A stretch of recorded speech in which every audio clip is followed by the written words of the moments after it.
people and our culture that were radically different, not just from other airlines, but from most businesses. As far as the tangibles are concerned, Boeing will sell you an airplane if you've got the resources to buy it. You can lease space at the airport. In other words, all of the tangible things are available to competitors, to other carriers. The thing that's really hard to match is the intangible spirit of the people of Southwest Airlines. Our people are our first customer, most important customer. Our passengers are our second most important customer, and our shareholders are our third.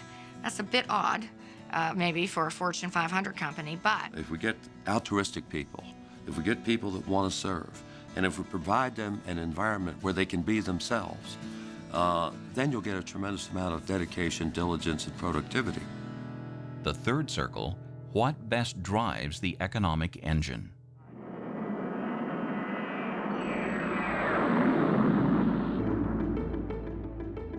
Well, we were going to be the most productive short-haul airline in the world.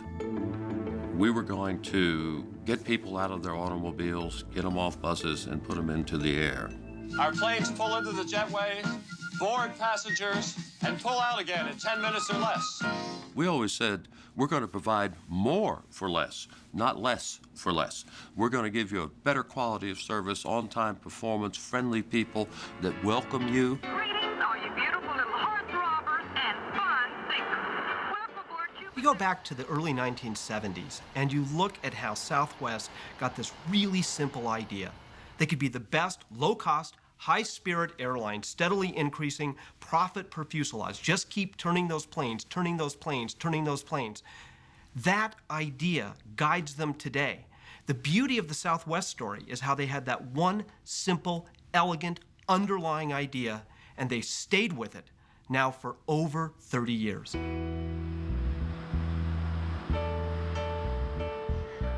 Now the next generation of leaders faces its own challenges. When 2,500 employees assemble to hear about the state of the company, they're given a wake-up call by CEO Gary Kelly. This year alone, our fuel costs will rise $600 million. And if you're wondering if that's a big number, remember that we made $489 million for all of 2005. So that means that unless something else changes, every year our profits will go down, profit sharing will go down, and the stock price will go down. Compounding the rising cost of jet fuel is another serious threat. Market research shows that competitors are co-opting the company's key brand identifiers. We are facing more and more challenges in terms of new competition, more low-cost competition, and record high energy prices. So we will change, but we want to change to the better and not to the worse. Upstairs, today. Thank you. A basic characteristic of enduring greatness, a passionate adherence to core values, is guiding change at Southwest. If you have that passion, if you have those core values, that will carry you through any emergency. And that means you have to be able to last in all kinds of new environments and new cultures and new disruptions and things that might hit you. How does that happen? The key is that tension between values which remain constant. We hold these values constant. They are what we stand for. But we separate it from our practices, our specific strategies, the ways of doing things, and we preserve the values but change the practices.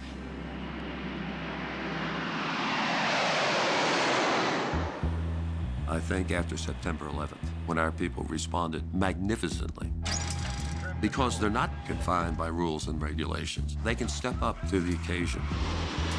Putting the airline on the ground, as directed by the Department of Transportation, and to bring it back up, they were just simply magnificent.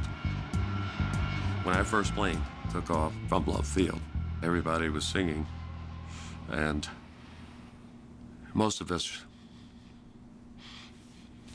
It was really the moment. The whole airline came together. Yeah.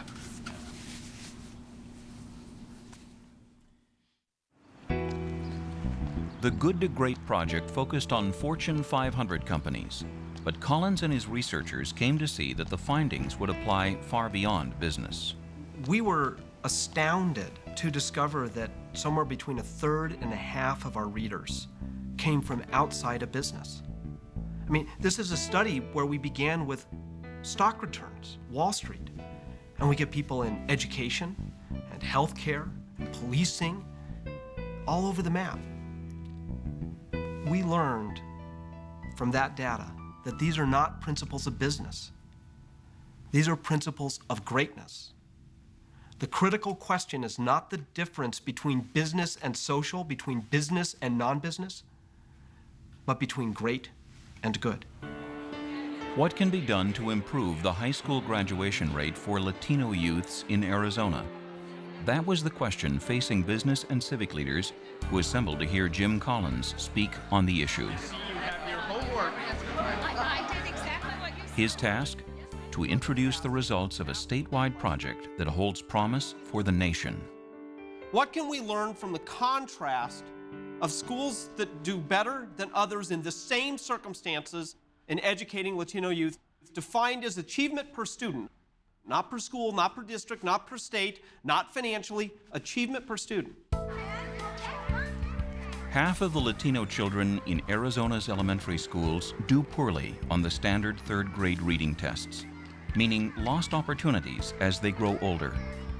We know that they're not doing well in school, and the issue would be, what do we do about it? Starting in 1997, they're about 15 points below what we would predict. So Mary Jo Waits of the Center for the Future of Arizona read about the Good to Great research and realized that adapting this approach could stimulate local educational reform. A light bulb went off. Collins' methodology immediately captured my attention. Collins agreed to help design the research model. The idea was that if we could identify schools in Arizona that had 50% Latino students and 50% students that were poor, and we can figure out what they were doing to go from good to great, then we would have a study that shows what works that nobody could debate. Are there any red flags on this one? After we had done our interviews and collected data, we had a meeting with Jim Collins over the phone. And the first question he had, he was so excited, he goes, "Well, did you find any level 5 leaders?" Good morning, Mustangs. Would you please stand and join me in the Pledge of Allegiance? I pledge allegiance to the flag.